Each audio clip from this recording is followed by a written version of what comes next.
What's going on, y'all? It's your boy Alex. Shout out to the Elite Fleet.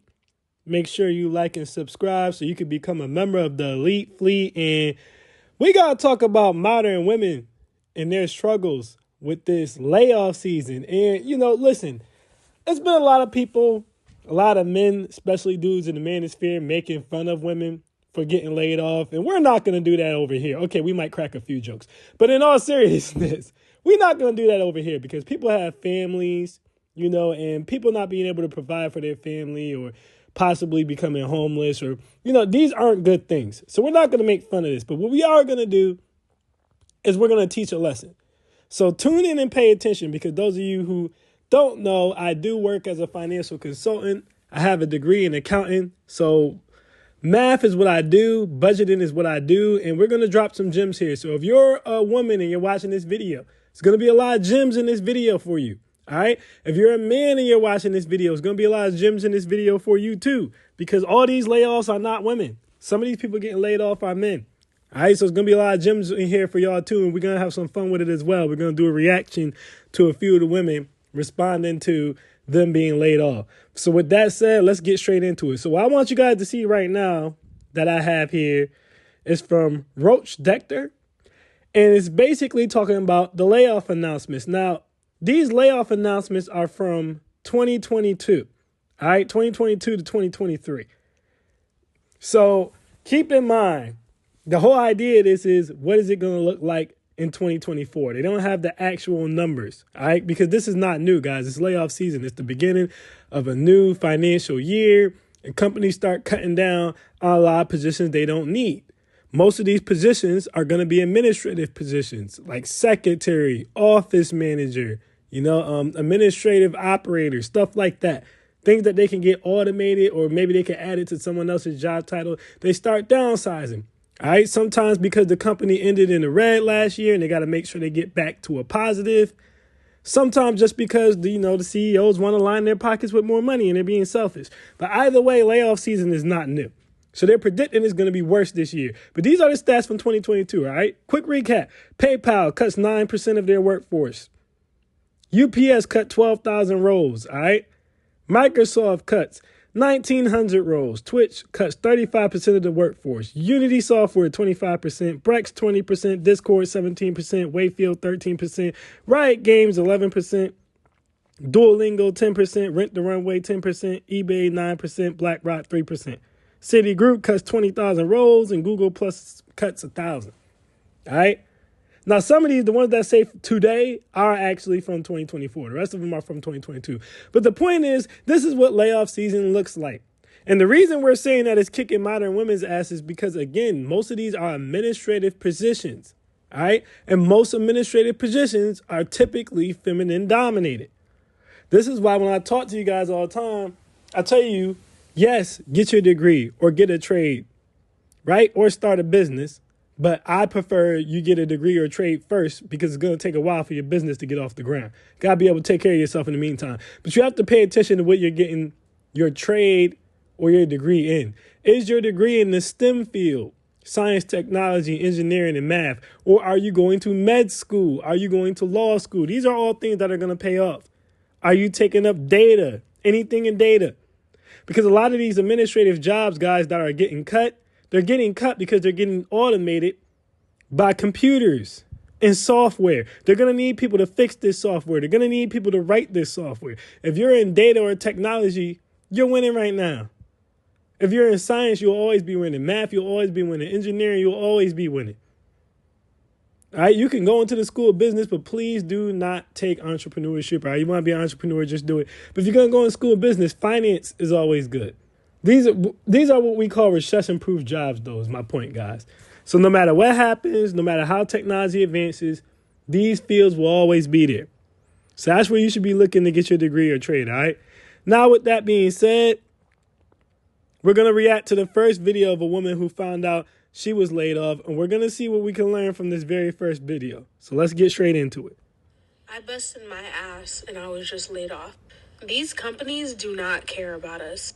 They want us to give us a 2-week notice, but yet can just fire us and ruin our lives on the spot any day. Now, if you've been subscribed to this channel for a while, you'll know that what she just said was absolute facts. And I've warned you guys about this a long time ago.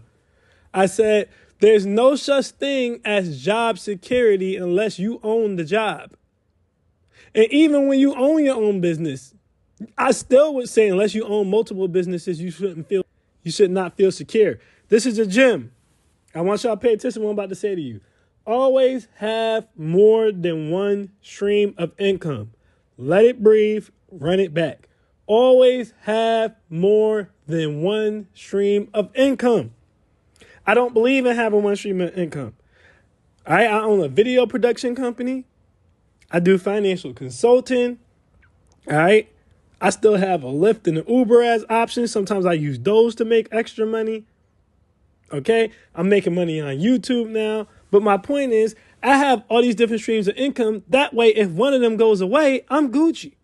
If all of a sudden I go on, for example, let's say I decide to go on a Lyft or Uber platform and they banned me for whatever reason. Somebody said I looked at their titty or something. I don't know.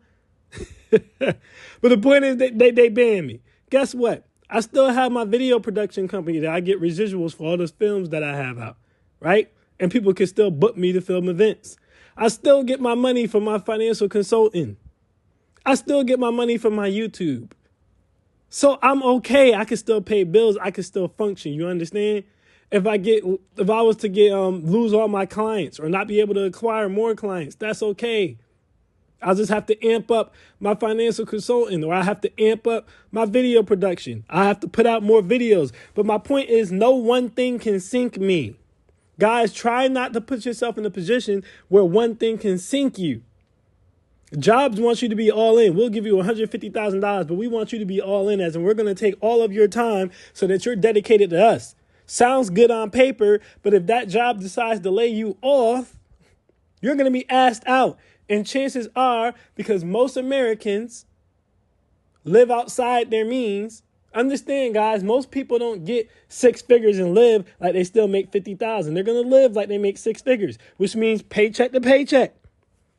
Most people who become millionaires aren't going to live like they make six figures. They're going to live like millionaires, which is going to usually result in them living paycheck to paycheck. So if you get laid off, you get fired, you're going to be in the same trouble that a regular person would be in. This is why you need multiple streams of income. This is why you need residual streams of income. This is just an example of what I've told you guys before, but let's continue.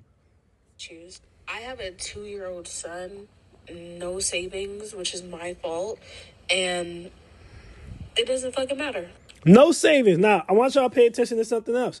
She has a 2-year-old son, no savings. The vast majority of Americans don't have a big savings.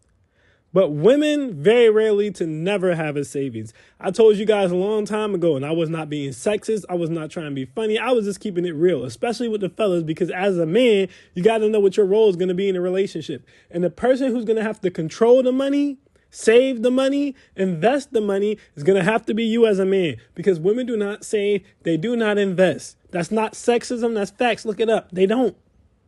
They don't. Now, any woman watching this, I highly, highly, highly recommend you start saving and learn how to invest.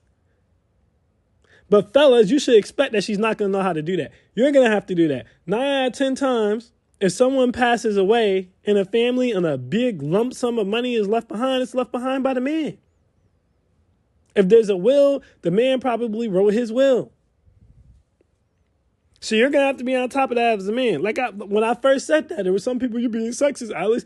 I'm not being sexist. This is a fact. Women do not say they don't invest. She's admitting that right now. She's not going to be the only one to say as much. But let's go ahead and wrap her section up. So now I have to go back on the job hunt. And I have to get a work from home job because I have a 2-year-old that I have to take care of. Can't afford daycare.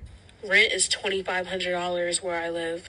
Now I got to find out how to pay off my lease early because there's no way that we can afford to live here.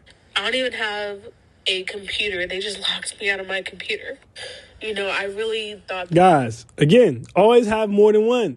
If your car gives you if you get a company car, still have your own car. If you get a company computer, you still need your own computer. Because again, a lot of y'all don't read, but your job is at will employment. unless you have a salary. If you have a salary or a contract, most of the time, you'll have a buyout option in your contract and a severance package in your salary. This is another gem. If you're working on a salary, you most likely have a severance package, or I hope you negotiated one in. So if they do decide to lay you off, you should be able to use that severance package to keep you afloat until you find another job. Same as if you had a contract. You got a contract, most of the time there's a buyout. So if they terminate the contract early, you still have enough time to try to find yourself another contract. But also understand that once you get into the six-figure realm, it's going to take you time to get another job, no matter how skilled you are. The process is going to be longer. The background checks are going to be longer. The resume is going to have to be better. It's going to need a cover letter. And your cover letter is going to have to be good. You're going to need a few connections. They don't just hand those types of jobs out. They're very competitive. So it's always better to apply for those types of jobs when you already have one versus being stressed out when you just got laid off on one. But a severance package does help, which if you're on a salary, you probably have one. If you're on a contract, like say you're a doctor or a lawyer or something like that, all right, or you do accounting. When I did accounting, I used to do contracts. There's probably a buyout option. So that'll help you with those. But apparently she had neither. So she has no plan. So let's go to the next woman over here. Hi, I just got laid off, and let's talk about it. In 2021, I joined a law firm that had no employees. I was the first employee they ever had. Now, here's another early gem for you guys. You definitely don't have job security as small business. All right, you definitely don't have job security as small business. Now, again, as I just stated, no matter what you do, even if you're a content creator, even if you own your own business, you should have multiple streams of income because there's no real such thing as security. All right, you could always lose it. That's why you want multiples. But if you work at a small business, you definitely have no job security. Most small businesses don't make it. All right, 90% of them fail. The ones that do make it are generally either self-run businesses or they're family-run businesses. All right, so if you're not part of that family and you work there, you're going to be the first one gone if that business goes under, if that business starts to struggle, if anything happens. Not to mention, you're relying solely on a company that doesn't really have that much insurance backing to be able to take care of you long term. Just not smart. To me, working for a small business, especially if that small business is brand new, like this firm she's working at, and she's saying she's working at a law firm, but most likely she was just working for the lawyer. She's probably a secretary or something. But either way, if you're going to work this type of job, it's best to do that when you're young, maybe while you're still in college or something like that, but not when you're a grown adult with bills. You do not want to be the first one working at a small business. Not as your primary source of income because it's just not stable enough. But let's continue. And I started as their administrative coordinator. Over time, of course, and because I am the asset that I am, their business began to boom. They grew overnight almost, it felt like. And even as they gained new team members, I trained those team members. I met with community partners. I met with external shareholders. I met with all of these people. I was a part of the groundwork of this firm, okay? To the point where the clients know me, the clients prefer to talk to me. The external partners that they have loved having conversations with me, loved spending time with me, game planning with me. Integral, you hear me? Furthermore, their employee. And today, after almost 2 years of phenomenal, exceptional service to your firm, you lay me off. You offer to write letters of recommendation. How are you going to lay off the only person who knows how to work your case management system? How are you going to lay off the only person who knows how to speak to your employees with respect and dignity? How are you going to lay off the only person who takes your firm more seriously than you do? Well, quite simply, let's just say, first of all, taking anyone else's firm, especially when this is a small business, more serious than they do is crazy. I mean, that's just you being goofy. And if you put in all this extra work to build someone else's dream up, and I just told you guys, if anything goes south, if anything starts to go wrong, if you're not in that family, you're going to be the first one gone. And that's exactly what just happened to her. Guys, never put your all into someone else's dream. If you're going to work for someone else's small business, you go there, you do a good job, but you never go overboard or over the top. She's saying this like we're supposed to feel more sorry for her. Honestly, I just feel like she's more goofy. And she mentioned training people, talking about so no one else can do what I can do. You probably trained your replacement. Mind you, this is a administrative officer or administrative, I forgot what she called herself, administrative something, but it goes back to my point that most of these jobs that are disappearing are administrative positions, and that's why it's affecting women the most. Let's wrap this up. Right now, my emotions are winning, okay? I am angry. I'm experiencing anger. I am experiencing frustration. I am I bet you are. experiencing distress. I bet you But I are. tell you this, and I pray that you hear me, okay? Don't make that job your life. Never give the most precious pieces of yourself to somebody else's dream, to somebody else's business. Okay? Do not make that job your life. Well, what's funny about this is, again, I already told you guys multiple streams of income. But men have been saying to women for a while, like, man, y'all will do anything. Y'all will run through a brick wall for that job. But a man say, bring me a plate. And it's, I ain't got to bring you no plate. Go get your own plate. And this is what we talking about. At the end of the day, you could talk that I could do bad all by myself, blah, blah, blah, nonsense, right? But when you build a family, when you have kids, when you have a husband, when you have a wife, you guys got to understand when your job lays you off, all right, when you get your car breaks down, no one's picking up the phone. The world seems like it's turned its back on you. There's nothing like going home to your family, your husband, your wife, your kids. There's nothing like that. And the fact that people put more of their all into a job than they put into maintaining people who have that level of care for them or seeking out those people in the first place is wild. And that's all we were saying. You know, if you can be courteous, if you can listen, if you can give your all to your job, you should be able to do the same thing to your family and for your family and vice versa for the fellas. But I'm just saying, let's move to the next one.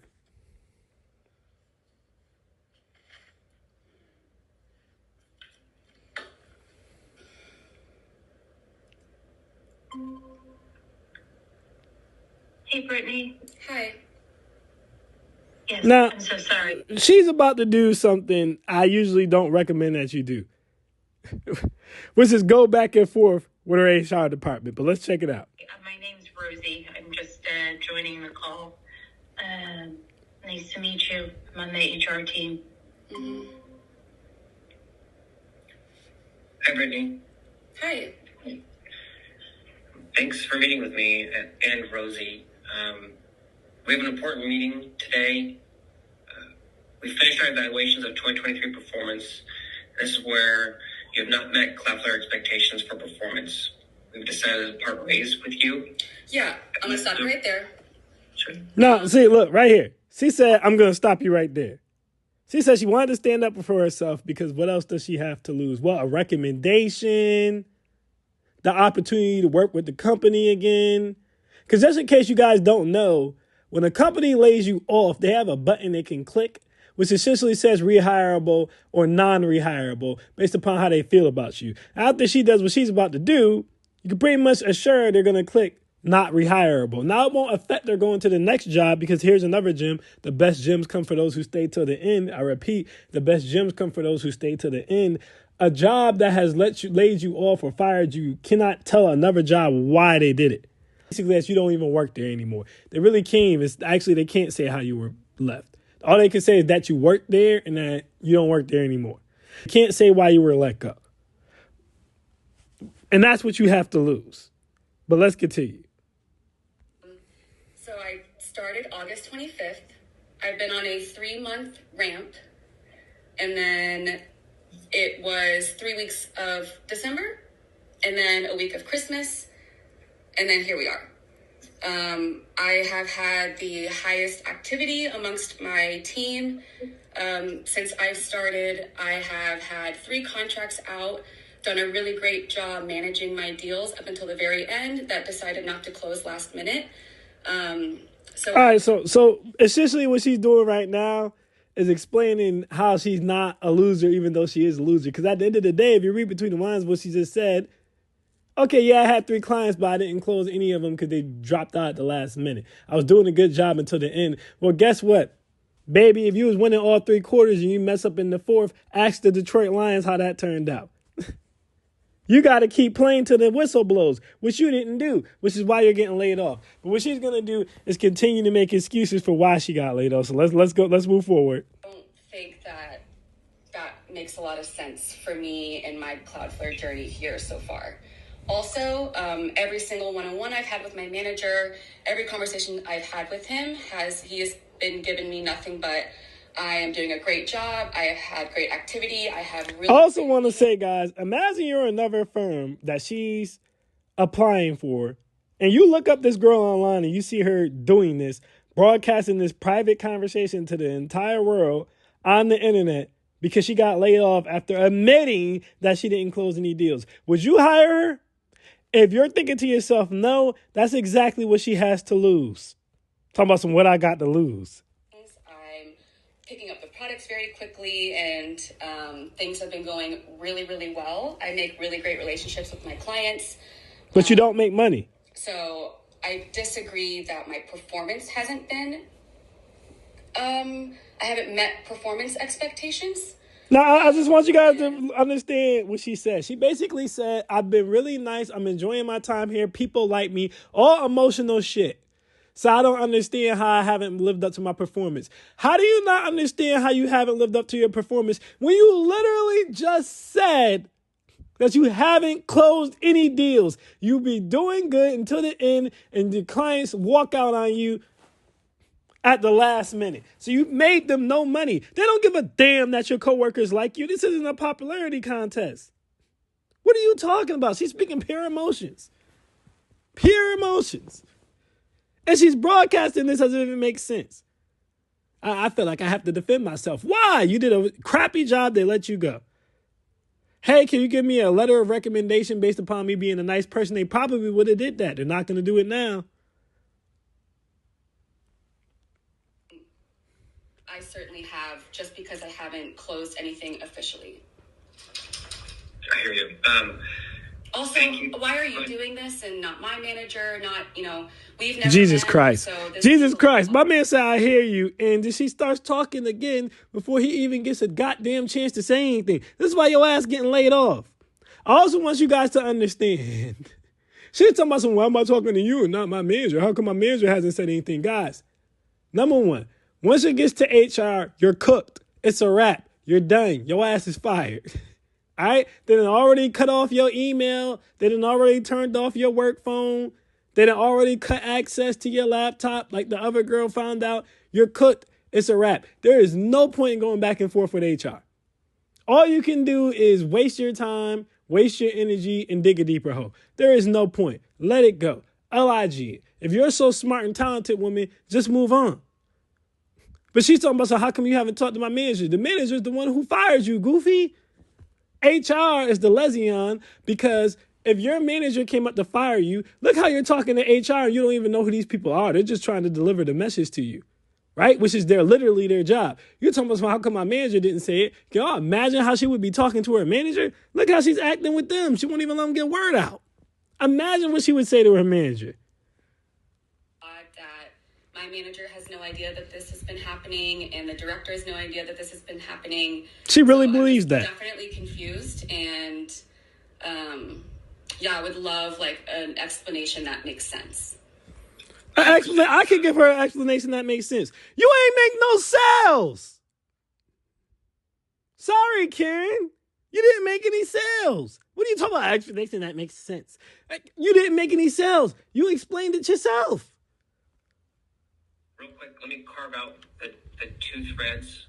The latter of why I'm on this conversation, I'll put that one to the second half, and Rosie might be better to explain the process of who is giving this information and the prior. And we don't really care outside of that.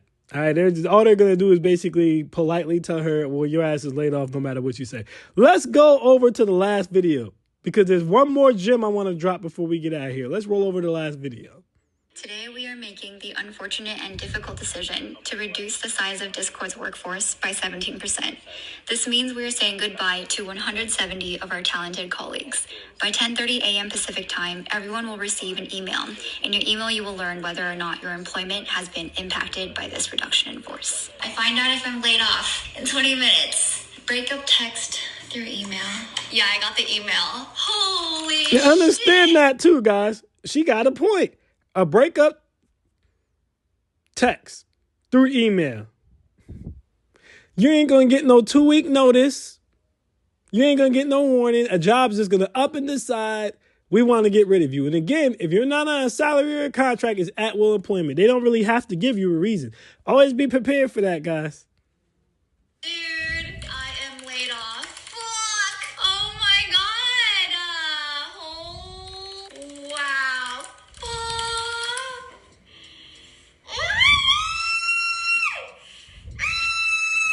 Hey, what did she just say? Look at that. Just brought a house too. Fuck. Who was the one who put out that video? Go check in the archives where I told people, specifically women, because it was the women out here trying to run out here and be girl bosses and buy a house so they can say, yeah, I got a house, do you? Who was the one who said, if your ass ain't married, it's not a good decision to go out here and buy a house? Who said that? Alex said that. I told y'all that. Because I said a house, the average American, what they're going to do is they're going to go out and sign a 30-year mortgage. That means that $1,500 to $3,000, however much your mortgage is going to be held over your head for years with an S. And it's going to be held over your head for a while before you have any equity in that property. It takes a while for a house to become an investment. I told people that if you have that much expendable income, right, and it's burning a hole in your pocket so much that you can't just continue to save it, then invest it. But you should save the house until you're married. Why? Because the likelihood both of you get laid off is slim to none. So if you have a partner and this happens, your partner can pick up the slack until you get back out there. And it's going to be very hard to maintain consistent employment, right, for 30 plus years, especially in an administrative position. This is why it's better when we're talking about houses, unless you're going to do it as an investment property. Now, she's living in her house, clearly. So this is not an investment property. But if you're going to buy a property and rent it, that's different. But to buy a property to live in by yourself and not to rent it, not to make money off it, but to live in it, this is where you stay. Yeah, no, that's a dumb move. And I was the first one to tell you that. I had little fruit cups making reply videos to me saying that I hate women and I think that they stupid and all that. And what's wrong with them buying a house? And I don't know what I'm talking about. At least they own something. Well, Shorty is about to cry right now because she don't own shit. She just bought a house and just got laid off. And she going to have to figure it out or the bank going to take that house back. At the end of the day, again, like I said, guys, hopefully it all works out for these ladies. We're not going to make fun of them. We're not going to pick on them or anything like that. But I did want to take the time to talk about how this is something that should be expected. It happens every year. It's not new. It's not a new phenomenon. In different ways, you can prepare yourself for it. So hopefully you guys got something out of this video. I am Alex, y'all, and I am out. Peace.